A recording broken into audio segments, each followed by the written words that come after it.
Bonjour à toutes et bonjour à tous, bienvenue dans cette nouvelle vidéo des arcanes de la bourse. Nous sommes le lundi 7 octobre et je vous souhaite à toutes et à tous une bonne journée. Je vous rappelle qu'on est ici en vidéo pour tout simplement préparer la semaine. Ça peut vous guider, vous donner des idées.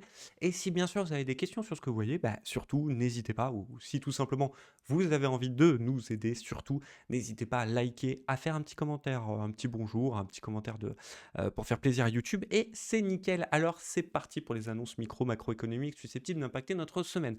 En plus du calendrier économique qui est plutôt light, je tiens à vous préciser 2 choses. La première chose, c'est qu'il y a toujours les conflits au-dessus enfin, israélo-iraniens là, qui peuvent impacter vivement les marchés. Donc faites attention à vos grosses positions, on va dire les swings par exemple.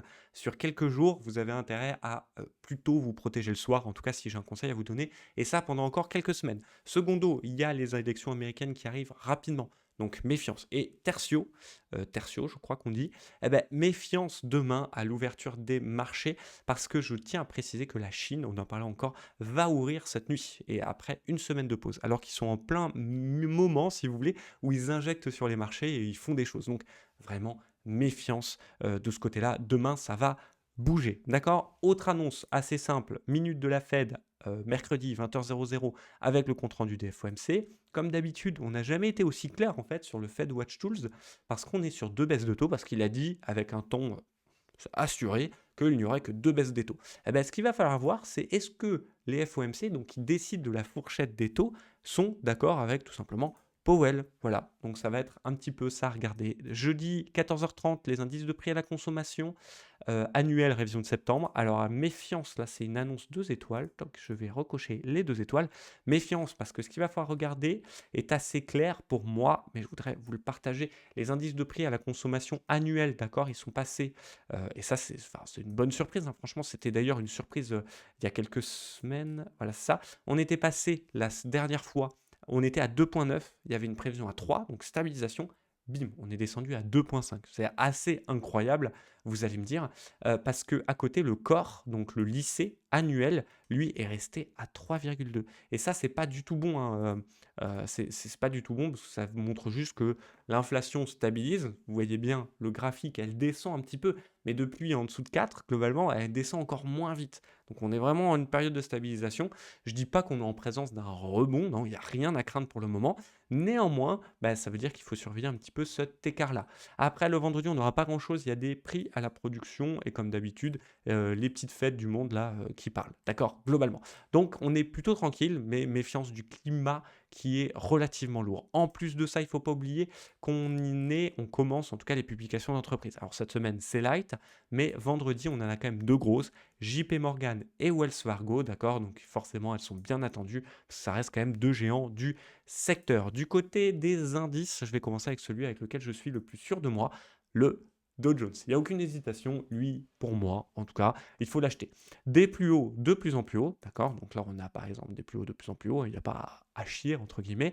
Depuis la cassure de ce grand range, on a fait quand même une grosse jambe de hausse, on a corrigé, on est allé retester les plus hauts, on a cette fois-ci pullbacké, et là, depuis, on s'est envolé.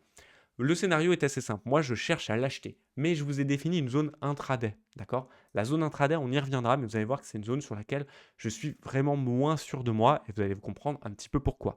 Dans tous les cas, moi, je trouve qu'acheter en bas de cette zone intraday, donc sur les 41 870, me paraît être pas mal pour aller chercher les hauts, 42 400.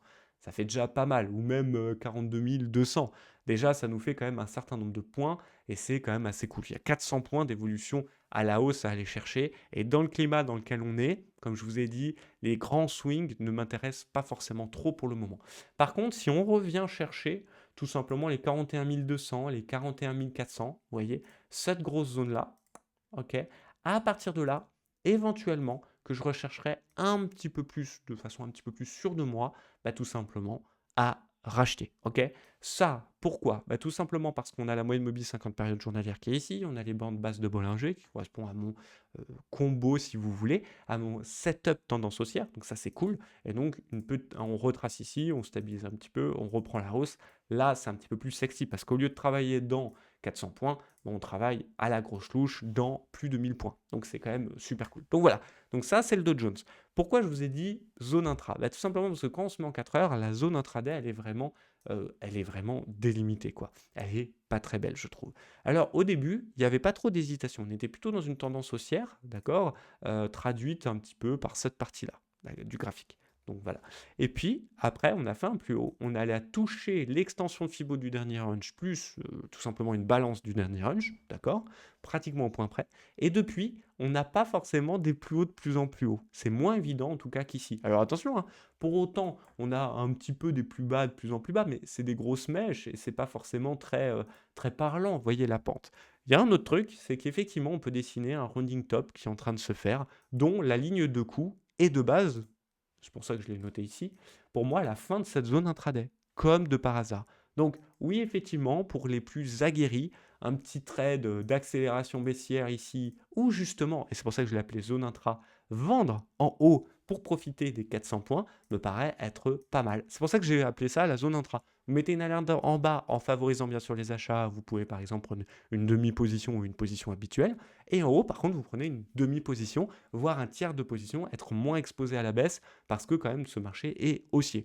Dans tous les cas, vous avez compris, on corrige, on se protège le soir, on évite de garder trop de positions overnight parce que bah, ça peut faire mal. Le deuxième, que je trouve plus haussier pour le moment, mais vous allez voir, il y a un petit peu le même délire, bah, c'est le DAX. On a cassé le grand range dans lequel on était là, avec les 3 derniers plus hauts hebdomadaires. On l'a cassé, on l'a pullback bah, tout simplement vendredi. Bah, maintenant, il faut que ça dépote. Ok, si ça dépote pas, parce que vraiment j'ai l'impression que l'Europe est quand même beaucoup plus faible et que c'est tout simplement les US qui sont beaucoup plus forts, d'accord? Donc vous avez le même plan sur le DAX, je vais attendre les 18006, sauf que du coup là, la zone intraday qui est exactement la même, d'accord? On a tout simplement un double top 4 heures qui peut être réutilisé éventuellement une fois sur ce haut de cette zone intra, c'est ce qui délimite le haut de ma zone intraday de toute façon. On y retourne, j'hésiterai peut-être pas à un petit peu plus le vendre pour aller chercher les 19 000, donc on a 250 points pour aller jouer, ok. Et si ça casse, bah là on va s'éclater un petit peu plus au sol parce qu'on ne sera plus sur 200 points, on sera plus sur 600 points. Et 600 points de DAX, c'est quand même ultra sympa, d'accord. Donc lui, je m'éclaterai un petit peu plus sur le haut de cette zone, contrairement au Dow Jones que je favorise vraiment à l'achat personnellement, ok. Et après, il y a ceux que j'ai un petit peu plus d'hésitation.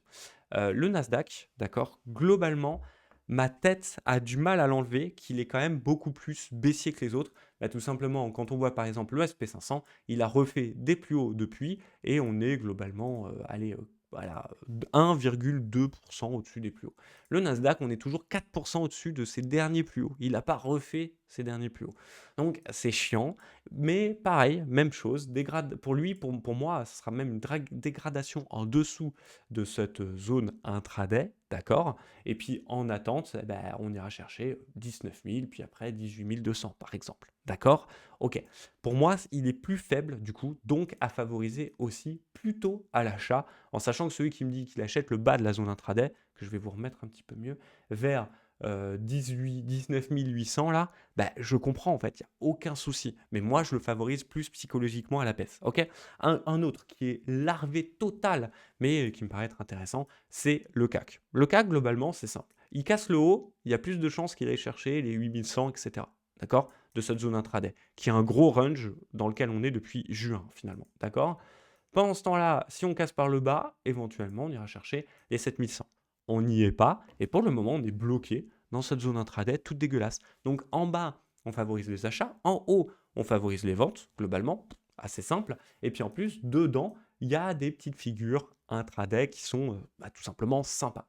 Personnellement, j'ai tenté vendredi la touchette ici, j'ai vite coupé, j'ai pris une perte d'une demi-position, donc une demi-perte d'une demi-position. Donc autant vous dire que j'ai pris voilà, un quart de position habituelle, donc c'est rien. On voit d'ailleurs en horaire, c'est encore plus visuel, on voit qu'on bloque hein, sur cette ligne, donc elle existe bien. Merci d'ailleurs à Massibo de me l'avoir donné, avec qui je travaille en ce moment. Donc voilà, merci, parce que franchement, elle réagit très bien. Le seul truc, c'est qu'il n'y a pas vraiment de relais. En bas, 7400, je vais préférer acheter. Et puis ben, justement, au plus proche des 7640, ben, je vais essayer de le revendre pour ma part. Et puis ici, c'est que du jouet à l'intérieur de cette zone, c'est du jouet intraday, quoi. Donc à vous de voir si vous avez des setups qui peuvent vous intéresser. D'accord? Le reste du monde, je vais pas vous mentir, le forex, matières premières, commodités, je vais pas vous mentir, Bah, la fin du plan, il y a plusieurs semaines que je vous embête avec ce plan hebdomadaire sur le dollar, d'accord? Globalement, je vous ai dit: «Bah, on va y aller, OK? On va y aller». Qu'est-ce qui s'est passé? Bah, mine de rien, je tiens à préciser quand même qu'on a fait un beau rallye haussier. Si vous en avez profité, c'est maintenant qu'il faut se payer, au moins un petit peu, prenez 50 voire même 70 des bénéfices. Franchement, dans la situation dans laquelle on est, voilà. Après une impulsion comme ça journalière, moi, ce que j'aime bien, c'est regarder justement mes différents setups. Et le prochain setup, pour en profiter, il est ici, il est vers 101.2. Il a le temps de bouger, d'accord? J'attends de regarder la correction s'il peut y en avoir une. Pour le moment, il n'y en a pas. Mais ça serait simple pour l'actif à partir de maintenant de justement aller nous faire un petit peu le back sur cette zone, nous faire une petite stabilisation et enfin une reprise de la tendance, si bien sûr il le veut. D'accord? C'est celui un petit peu logique, hein, c'est-à-dire qu'on a baissé le nombre de baisses de taux de cette année. Donc on est passé, je vous rappelle, de, je sais pas, 12 ou 13 en début d'année, 7 en août, puis après il y a eu beaucoup d'hésitations, et finalement, a priori, il n'y en aura que 4. Donc le fait qu'il y ait moins de baisse de taux favorise le dollar. Moi, j'en profite personnellement à travers l'euro USD, même plan, hein. Setup 4 heures en formation, je chercherai à le vendre sur cette corrélation. On est sur 1.106, 1.104. Ok? En données de temps journalière, on est exactement sur le même endroit. On est sur mon setup d'indicateur habituel journalière. Donc, c'est à partir de maintenant qu'il faut vous payer si vous avez suivi ce plan. Ok? Un autre sur l'or, très rapidement, et après je vous laisse. Globalement, l'or, j'aime pas ce qu'il nous fait. Il nous fait finalement comme les indices, c'est-à-dire que bah, on pourrait dessiner une zone intra, ici, d'accord? Hop, voilà, en noir. En haut, là, perché sur ces derniers plus hauts, machin, il ne sait pas trop quoi faire. La tendance est quand même fortement affichée haussière, donc il n'y a aucune hésitation là-dessus. Mais moi, je vais continuer d'attendre cette corrélation d'indicateurs qui, pour le moment, se fait vers 2550. Ok, bien sûr, ça va énormément dépendre de la situation géopolitique avec des conflits, et ça, je ne le maîtrise pas. C'est pour ça que j'aime pas trop. Et sinon, bah, vous voyez, en intraday, je vous ai posé un trade que j'ai pris là, que j'ai pris tout à l'heure. En 4 heures, on le voit bien. Objectif du dernier range, haut de zone que j'appelle zone intraday vers 2665. En bas, c'est 2640 et on a 20-25 points à profiter là-dedans, quoi. D'accord? En horaire, ça se voit encore mieux parce que on s'est débattu. Là, c'est bon, on a gagné, donc c'est cool. Voilà, le TP peut être aux alentours de 2660. Stop loss sous les plus bas, vous arrivez à un ratio de 2,5. C'est déjà bien en fait, d'accord? Et vous recommencez en haut, quand vous avez ce genre de truc, alors là c'est éclatade, comme diraient certains, vous recommencez en haut, vous attendez vos signaux habituels et puis vous y retournez. Sur ce, j'espère que cette vidéo vous a plu, n'hésitez pas à liker, n'hésitez pas à commenter, on se retrouve très rapidement pour une prochaine vidéo et surtout prenez soin de vous et de votre capital. Allez, ciao!